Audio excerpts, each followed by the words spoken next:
Goodwill workers, what are some of the weirdest slash most interesting things people have donated? I've gotten lots of stuff. The usual, adult toys, lots of weed. I got a barrel of wine, used needles, one of which I found with my finger. Once accidentally accepted a cat hiding in a box of clothes. A knit chicken sock. A guy tried to give me his truck once, which apparently my store does take vehicles, but those are picked up after paperwork is filled out and not donated directly to the store. My lead got mad at me for taking a bouncy castle once. Next story. During the Austin, Texas serial bombings earlier this year, someone donated an artillery simulation device that ended up going off while being sorted and led to minor injuries to an employee and a mass hysteria that the bomber had started to target donation drop-offs. Bad, weird donation, worse timing. Next story. The used vibe was a highlight, with the added touch of a single pube stuck to it. The dead mouse was a somewhat different experience. The homemade jam was a nice one. We couldn't sell it, but we had pre-opening staff toast parties in honor of Mrs. Old Lady and her homemade plum jam. Edit. Just remembered another one. The mystery knitter. Every so often, at various times of various days,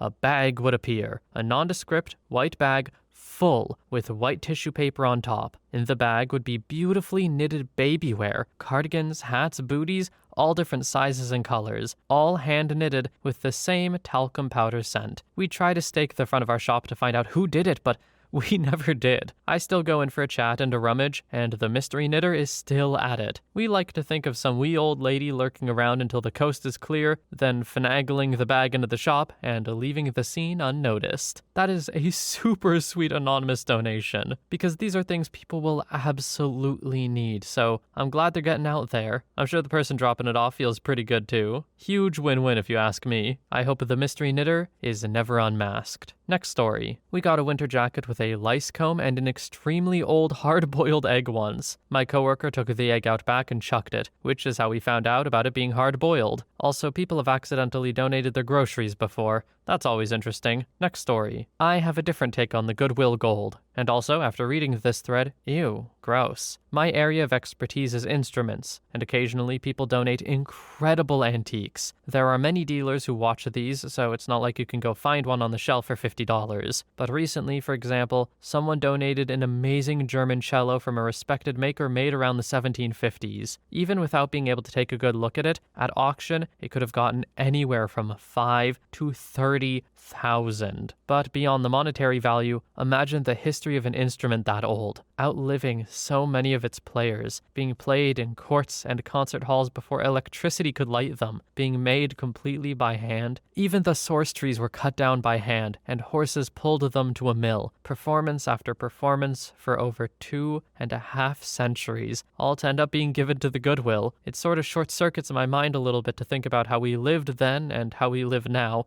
and then sometimes how those times intersect at Goodwill. Kind of sad, kind of beautiful. Next story. Haven't worked at Goodwill in Australia, but did volunteer in an op shop for 8 months. Most interesting thing by far was a piece of East German propaganda from 1967 about the Berlin Wall. Included lots of info about how the West Berliners were smuggling weapons and criminals. Interesting read for sure. Next story. In S&M collection, there was a whip, a fur glove, several heavily illustrated insanely violent novels from the 70s, and other stuff I've forgotten. My manager let me take most of it for 99 cents an item. She kept the fur glove.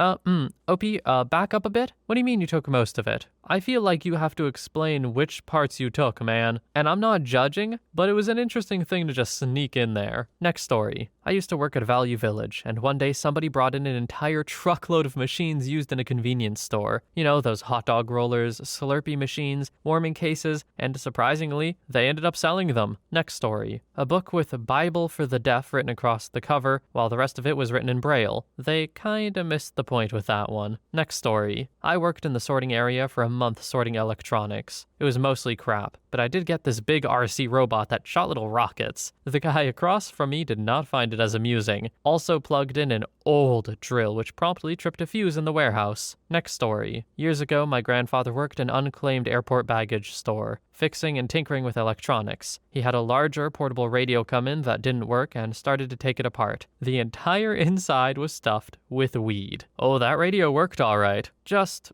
not as a radio. Next story. My brother used to work there, and one time someone donated, probably by accident, a pair of fake breasts, like some cancer patients get. Anyway, he got the idea of a little bitty skinny dude walking around with some big D cups, and turns out it was hilarious. The looks he got were priceless. Next story. We got a hella expensive gold necklace, like $1,500. Our price printer only went up to $999, so that small necklace in a bag had 2 price tags on it. My manager put up a sign on the front door saying it existed if someone wanted to buy it. I was in shock as to why someone would just donate an expensive necklace. It was insane. Someone came in wanting to buy it, and the manager had to sell it to him because a lowly cashier might screw it up. Except my manager, screwing up, only scanned one of the price tags. She got fired by a higher-up for missing out on $500. Am I crazy, or should that not be a fireable offense? Like, you got this stuff for free, dude. Just take the 1,000. Mistakes happen, right? Whatever. Next story. This was 7 years ago now. Had a lady, late 30s, donate everything in her house. A whole moving truck full. I didn't notice anything until it was almost empty. She was acting nostalgic, yet semi-flippant about giving it all away. At the end, she asked if she could pray for me and the coworker that helped unload the truck. It was only a few seconds after she drove away that I had a sinking feeling about this lady. I told my boss that nothing about this lady seemed right. Ended up racing through some of the boxes to look for info. Found a bunch of journals and things from therapists over the years. Turns out she'd been living with mental illness for most of her life, and was giving us all her stuff so she could go home and end it. I asked my boss to call the police, and an officer apparently contacted her sister. They prevented her from taking her own life that day. I'm unsure if she's still alive today, but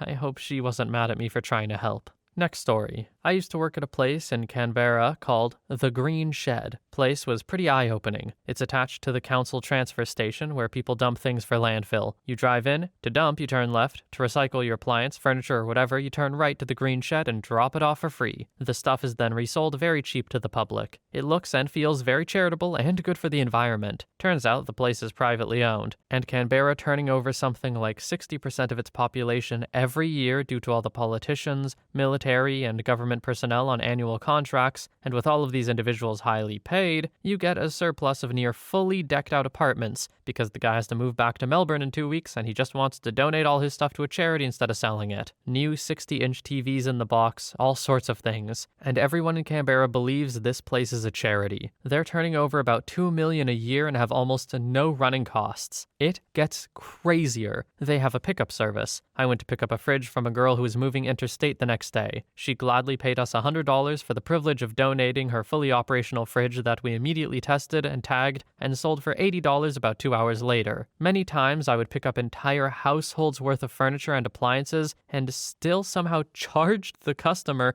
$800 or so for the job, then resold the donated items for another $800 all in one day. People in Canberra praised this place because they publicly donated $10,000 to a charity. It's regarded as an amazing system for recycling. It's not like they accept things that are broken, though. Half the stuff they accept gets thrown away anyway. To answer your question, though, some people donated small yachts. I saw a golf cart. Old cars and more are regularly donated and then sold for real tangible money that a private company earns. Edit. I really need to add some emphasis here. There are regular line-ups of cars wanting to drop stuff off at the Green Shed. I believe there are many, many people dropping off goods there they could otherwise sell, but they feel like the Green Shed's service exists and is legitimized by the council or state government who award them the contract as a charitable environmental push, but it absolutely isn't. Next story. Not a Goodwill worker, but I do work in a locally owned charity shop. We've gotten all sorts of things, from an antique gramophone to weird crap like fetish wear. There's no limit to what people donate, really, and it keeps things interesting when we inevitably have to sort through it all. Sometimes people do dump their garbage for us to clean up, though, or rummage through our bins. It's kinda nasty, but is part of what keeps me interested in the work I do. Next story. Not Goodwill, but UK charity shop. To name a few of the weird things we've had: a small bag of human teeth, a box of plastic spiders, various BDSM kits and outfits, a pillow shaped like a pair of breasts, inflatable sumo suits. Pretty much every day we get something along those lines in. I'd say the most interesting, but also the saddest, was when we had a lady ask if her friend could donate a serious amount of clothes. Turned out her friend lost his wife 4 years ago and had only just felt ready to let go. Whilst we were going through the donation, lots of the clothes still had tags on. Heartbreaking to think she just never had the chance to wear them, and that some of the worn items were things he'd picture his wife in after she was gone. Edit. Oh, and underwear. We get lots of dirty underwear in. Next story. My mom works at the Salvation Army. She found a coat with $1,000 in cash in it. Guess who got themselves extra college money? This guy. Next story. I worked for them many years ago. Good work, good pay, No, screw Goodwill. We got fake dongs sometimes, big double dongers. One time we got a bag of stinky clothes. We don't wash them, so whatever. We opened the bag after they drove off and there was a rotting, bloody rabbit pelt in one of the shirts. We constantly got sneaky people trying to illegally dump mattresses and lawnmowers, crap we don't take. But they do sell them because Goodwill is an echelon of freaking bullcrap without any standards or regulations. Legit great people though. Next story. I've seen a giant 3-foot inflatable dong that we named Peter, a hand grenade, and an entertainment center with a bird nest inside. I actually haven't seen that many adult toys while producing. We do get plenty of crap that should have just ended up at the dump. TVs, moss-covered stuff, literal garbage bags, and most of the time we aren't allowed to say no to a donation unless it specifically has a TV, mattress, or gasoline-powered object. You'd be amazed at how many stuffed animals we get that have all kinds of funky stains covering them. Next story. An old oil painting that has very abnormal-looking eyes. The way they're painted makes you think they're watching you, but it's just the angle, it seems. Needless to say, the painting didn't find another owner. Next story. Used to be a donation attendant. My personal weirdest was when a very, very old woman came to donate. Sweetest woman I've met in donations. Just one bag full of DVDs. Didn't need a receipt. Easy peasy. I go to open it and it's like 40 DVDs of the grossest adult content I've ever seen. The other DAs and I were laughing for a good while from that. Next story. Used to frequent a place we called The Bins out in Sacramento. It was a pay-by-the-pound store. I think things got lightly combed over and inspected before being put on the floor because there was always a lot of weird crap out there. Some of the weirdest I personally found were a boot full of dirty Polaroids for what looked like auditions for an adult content movie. They were really old, at least mid-80s. A piece to a handgun. Thing was busted crap, but it was real. I informed the manager and they took it. No idea what happened to it. Butt beads. They looked like they were slimy, but I think the silicone or whatever was beginning to break down. Soiled underwear. When I first started going a bunch, I quickly realized why all the regulars wore gloves. I found crappy underwear more than once.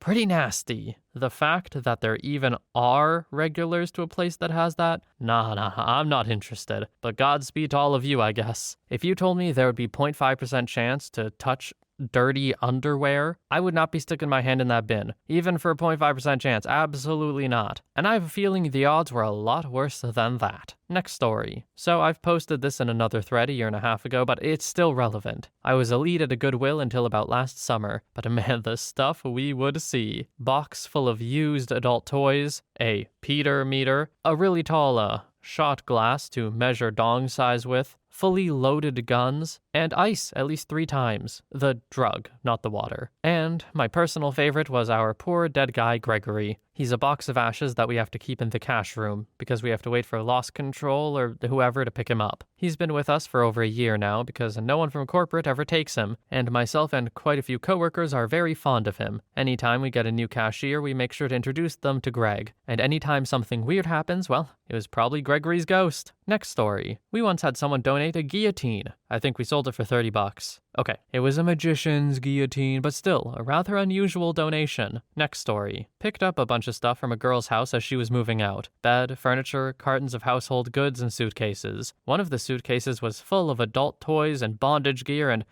something, and we were all like, what the hell? It was a religious charity, so really it was a what the heck moment when that suitcase was opened. Narrator's commentary. No, OP, you don't get it. The whips and stuff, that's for self-flagellation. They're a hardcore, fundamentalist, old-school deal. Nothing else. Why are you making it weird? Next story. I'm not a thrift store worker, but I do go into thrift stores fairly often, and have found some interesting things that the employees apparently didn't know what the items were when they came in. I've occasionally found a glass bong sitting out with other pieces of glassware or with decorative vases. I've also seen a dong pump, as well as a few other types of adult toys sitting out on shelves. Next story. Goodwill was my first job. My first day of working there, I opened a box and saw some yarn. It looked suspicious, so I poked it and saw a bunch of pinkies, baby mice, crawling out. That was a pretty good indicator of what the next year of my employment was going to look like. The only thing I really learned was that people take donation to mean free trash dump. Next story. I became good friends with one of the local Goodwill employees a few years back when I was into retro video game hunting. One day, he tells me in a really excited voice, "Dude,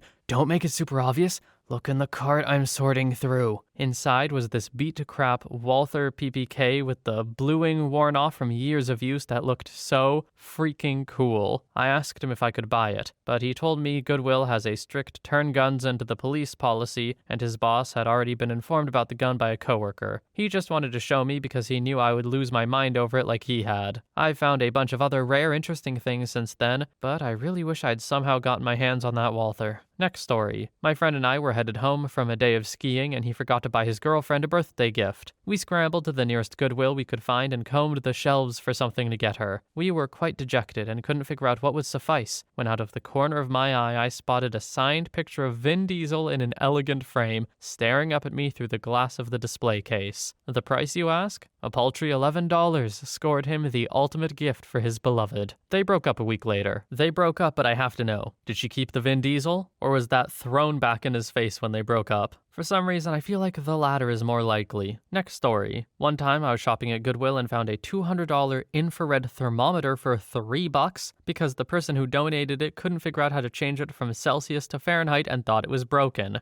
It was a Fluke 561 with K-type thermocouple port. Next story. Not me, but a friend of mine told me this story. She was sorting through donations and found a sweater with what appeared to be a really detailed mouse design on the front. Upon closer inspection, it was a dead mouse. It had been mashed into the sweater for so long that the two fused together. Next story. Mandatory, I don't work at Goodwill or a thrift store, but I do work for a company that contracts to remove junk/trash/unwanted items from various places. We donate the items that can be donated and trash the rest. We were once contacted by a strip club to remove some items due to a remodel. Not all that unusual, really. Our team gets to this joint and the owner asks them to instead remove 4 very large, extremely dirty mattresses from a dank room in the back. The mattresses reeked of alcohol and cigarettes, and had some horrible stains that no bodily fluid could have made. We refused the job due to health concerns. We will frequently get jobs in which we're asked to remove items from a recently deceased person's residence, usually an apartment. We recently cleaned out a studio apartment after an elderly man passed away. Aside from the usual things, the apartment had 25 to 30 sealed cardboard boxes. Upon opening the boxes, we discovered each one was filled to the brim with adult content magazines of all sorts and varieties. In any given month, we will find at least 3 or 4 fake dongs or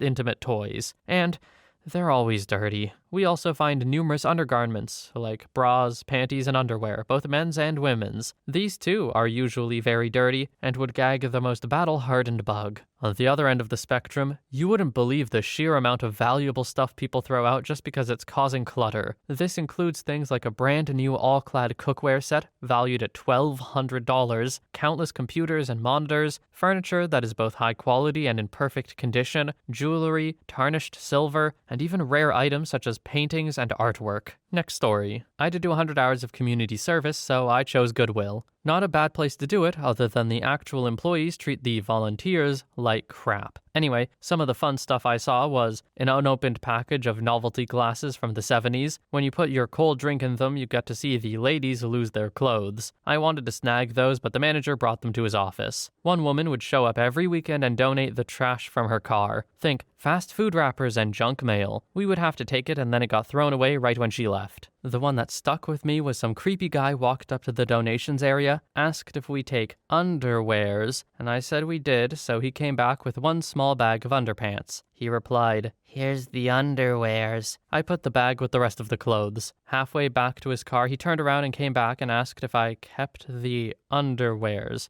I told him I did, and he left for his car again. This happened about 3 more times before he drove off, coming back to make sure I wasn't going to throw away the underwears. I assured him I wasn't, but you could see he was getting off on this. He left and those went right in the garbage. Next story. Someone once brought in some creepy statues of children. They looked all right until you saw their eyes.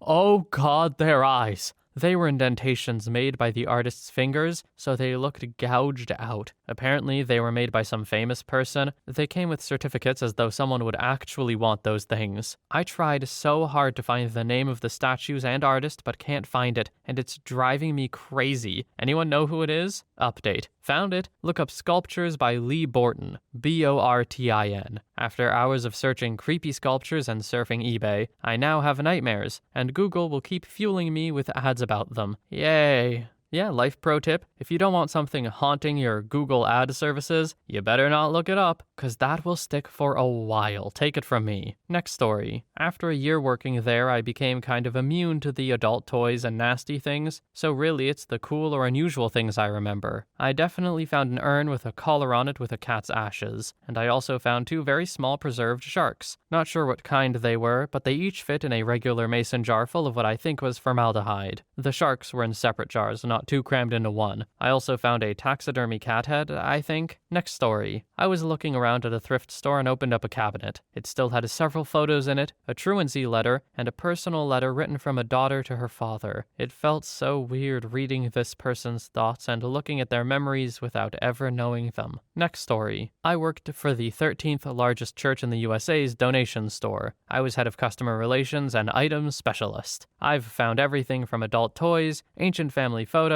a book from 1812, multiple old shopping lists, mostly wool socks, books, farming tools. One time we got an entire semi-trailer full of fold-out sofas. Another time I got a set of fancy china that was platinum rimmed and sold for $6,000. We also sold a super old self-playing piano from like forever ago that worked. The best thing I ever sold, though, was an SNES game. There were only a few of them, called the Final Fight Guy or whatever. I don't know how much we got it for. They sold it on eBay. Sadly, my job is closed now. Next story. My mom regularly goes to the Goodwill. She was getting a Kleenex box cover thingy. While she was inspecting this Kleenex box thingy, she discovered the previous owner had hidden about $1,500 in it. All old vintage bills from the 80s. Not even the Goodwill people had noticed it. Of course, she bought it for like $5 and in turn took in a $1,495 profit. This has big vibes of the opening of Arrested Development. There's money in the banana stand, Michael. Except there's money in the Kleenex box this time. Next story. Not Goodwill, but worked for a recycling company where we tried to refurbish what we could to keep as much waste from landfills as we could. Working a TRS-80 with all accessories, documentation, hell, even the unused warranty card, or the HP oscilloscope. Can't remember model, but one of the really expensive ones used by cell tower techs. Basically 15 or so tools in one 75-pound box. When you deal with secondhand goods, you'll learn 2 things. It's amazing what people throw away, and more amazing what utter crap people buy on eBay. Next story. Story time with both points of view. I used to work at my area's Goodwill corporate, and my ex-girlfriend was a manager at the store closest to my apartment. While my new girlfriend was moving into my apartment, I saw a box of clothing that she was about to throw away. There was some pretty good stuff in there, loft, etc. So instead of throwing it away, I put it in my car and dropped it off at the local store, right into the arms of my ex. I wasn't a half-mile down the road when I received a text from her, "Freaking really?" and a photo of a huge purple dong and 2 vibes. Next story. My mom used to work at Goodwill, and one day, a Rio Louis Vuitton purse and matching wallet got donated. She started working there specifically to get first dibs on stuff, and she decided she would buy the purse for my sister. But when she opened the wallet to check it out, it was filled with human teeth. That's really a moment of cost-benefit analysis, huh? Like, okay, Louis Vuitton wallet, but also human teeth.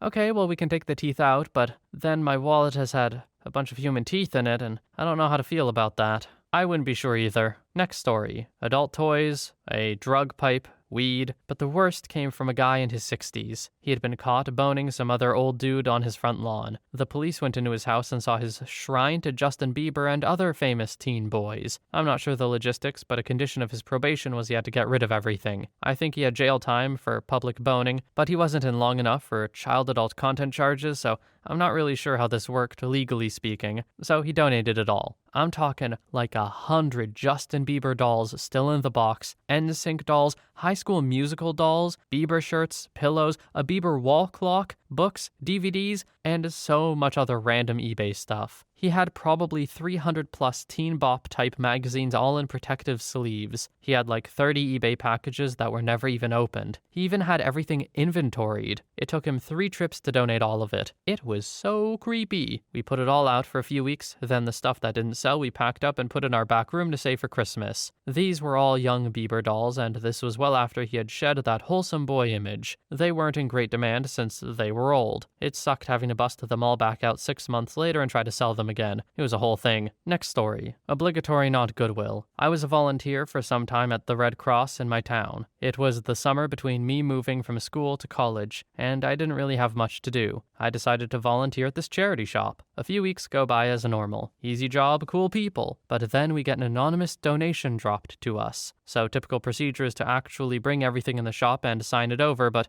this person left the box on the doorstep. No biggie, it happens. But there's something weird about this though. So the manager decides to inspect the package. When they open the box, the smell was horrific. It smelled like someone had taken a crap on another crap, ate it, then crapped it out again. Not pleasant at all. So, against all common sense, my manager reaches her hand in and pulls out this 80s nightgown, kind of silky with a horrible pattern. And as they're unraveling it, a small book falls out of the manky fabric. My manager bends down to pick the book up, and I catch a glimpse of the title, 50 Ways to Shove a Chessboard in Your Butt. I peer into the box, and sure enough, there's about 9 chessboards with no white squares, just black and brown. I quit there the same day. Next story. Pretty tame, but once I received a donation of soup cans which went out of date 10 years ago. It wasn't uncommon to get a year out of date maybe, but a decade? That, and one Christmas, another nearby food bank got broken into. Loads turned out to be donated to them, and a guy in a suit showed up at our food bank, saying how the other one had received so much help, he thought he would donate a little to another nearby food bank. He then proceeded to pull out £1,000, still with the bank wrap around it, and handed it over. Not an astounding amount of cash to most, but it just blew my broke self away with how someone could casually just give that much away. 10 years out of date? I hate that there's a part of me that kind of wants to try it. Just like, what would happen if I ate this? The answer is I would get sick. That's it. It's nothing interesting. And yet my body tells me, try it. It'll be fun. Next story. Not Goodwill, but a Catholic-based charity-run thrift store. We'd regularly get donations of entire deceased estates because the family didn't care or couldn't be bothered sorting through anything. They'd chuck it in a rented truck and dump everything on the doorstep. A lot of old family photos still in frames, chest of drawers still full with folded clothes, a laundry basket still with laundry in, stuff like that. Next story. A 4-foot-tall bong, leather bondage gear, a set of silk sheets with rubber lining, the fitted one. Customers were also pretty weird. Once busted a guy for tucking his jeans into his socks and stuffing dozens of golf balls down his pants. Also cleaned a dressing room with about 50 pairs of jeans tied in knots around the chair in there. In the middle, I discovered they had crapped on the chair before tying the jeans to it. Next story. I don't work there, but one time I found a bunch of PS2 games in a folder, and behind most of them was adult content. My favorite was Busty Backdoor Babes, hidden behind Crash Bandicoot. So it looks like a kid's mom donated his hidden adult content stash. Next story. We had this 8-inch tall suit of metal armor come through, mounted on a piece of solid marble. This thing was handmade, and the quality,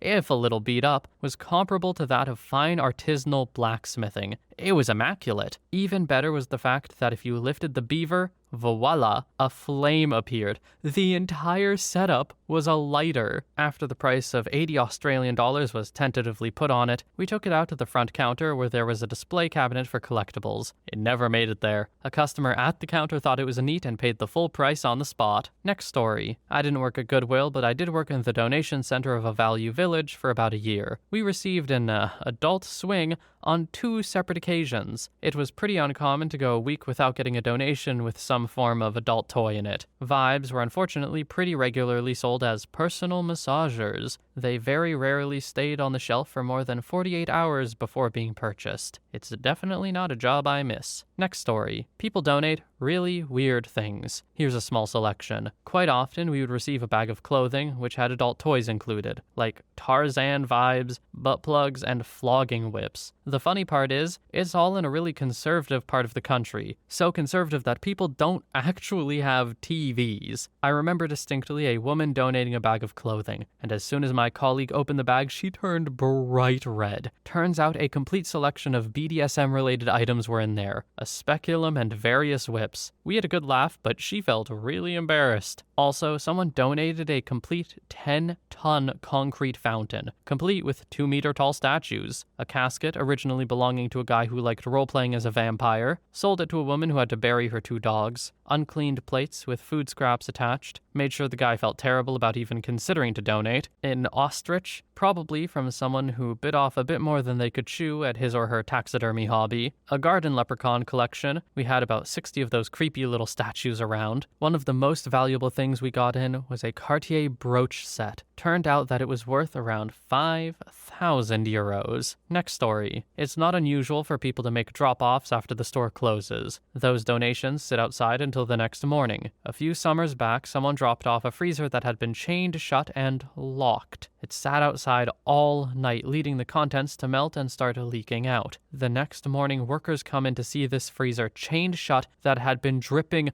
blood. Cops are called at this point because we think, holy crap, someone just donated a freaking dead body. They show up, the freezer gets opened, and we find a freezer full of deer meat. Womp womp. Next story. These people dropped off a bin full of nasty toys and trash. They said they were cleaning out a house after an eviction, and this is what they didn't have any use for. They basically used us as a dumpster. My boss once told a donor that the dump is still open, since all they were giving him was junk. Next story. While working as a receiving coordinator, I was to handle all incoming donations and sort and price them before they made their way to the shelf. This gave me first pick on anything I wanted. So many electronics. Best find was a pair of 18-inch Bose floor speakers, which at the time were probably worth close to $1,000. They worked wonderfully. I priced them at $5 each and scooped them up with the quickness. Next story. My wife works for Value Village/Savers. So far, the list of stuff is as follows. Obligatory adult toys, human remains, entire vintage Spider-Man comics collection, about 40 mannequin heads of all ages, genders, and types, a tiger fur coat made from real tiger, bulletproof vests. I always get first dibs, and now I have a collection of Kevlar in my closet, an adult swing, hair, like not weave, but a large bag of mixed hair that said donation only. I'm thinking it went to the wrong place. And cash. Her store has a policy of splitting found cash with the employee who finds it after 90 days. My wife currently has a record of $3,000 on one find. Was a nice surprise. OP, where do you live? Entire vintage Spider-Man comics collection? People are donating real stuff with real value. So either there's a lot of irresponsible parents who are donating all their kids' stuff. Next story. People always try to donate their garbage before they take it to the dump, because if they trick anyone into taking whatever crap they donate, then they don't have to pay to throw it away. Tires, home appliances, toilets, rusty tools, and treadmills always get turned away by us. If they try to abandon it, we threaten them with the police, and they get defensive and angry that we don't want their donation. A running joke among us attendants was when we saw some jerk pulling up with a load of broken down washers and tires, and we were exclaiming to one another before they arrived, "What you got there? Some trash?" And it would get everyone howling every time. Next story. This is something I found at Goodwill as a customer once. It was early 2012, around tax season, and I, 14, was browsing with my mother because people donate a lot around then. We passed some buggies of recent donations, and what my mother saw in one of them was a brand new, never-played copy of The Legend of Zelda Skyward Sword for the Nintendo Wii. It was only $6.99, and included a CD of the orchestral version of the Zelda soundtrack that they made to celebrate Zelda's 25th anniversary. The game had only come out back in November 2011, so it was still $50 in stores. That's the last story. I'm glad it's a cool and wholesome one. Just a kid finding a cool game for $5. Or, sorry, $7. Sometimes it's the little wins. You don't need to find $1,500 in every Kleenex cover or whatever. Anyway, thank you so much for watching. Have any of you gone to Goodwill and found some cool stuff? Or maybe do any of you work at Goodwill? Anything cool that wasn't mentioned here? Let us know in the comments. For now though, thank you so much for watching. I hope you have a wonderful day or night, and I'll see you in the next one.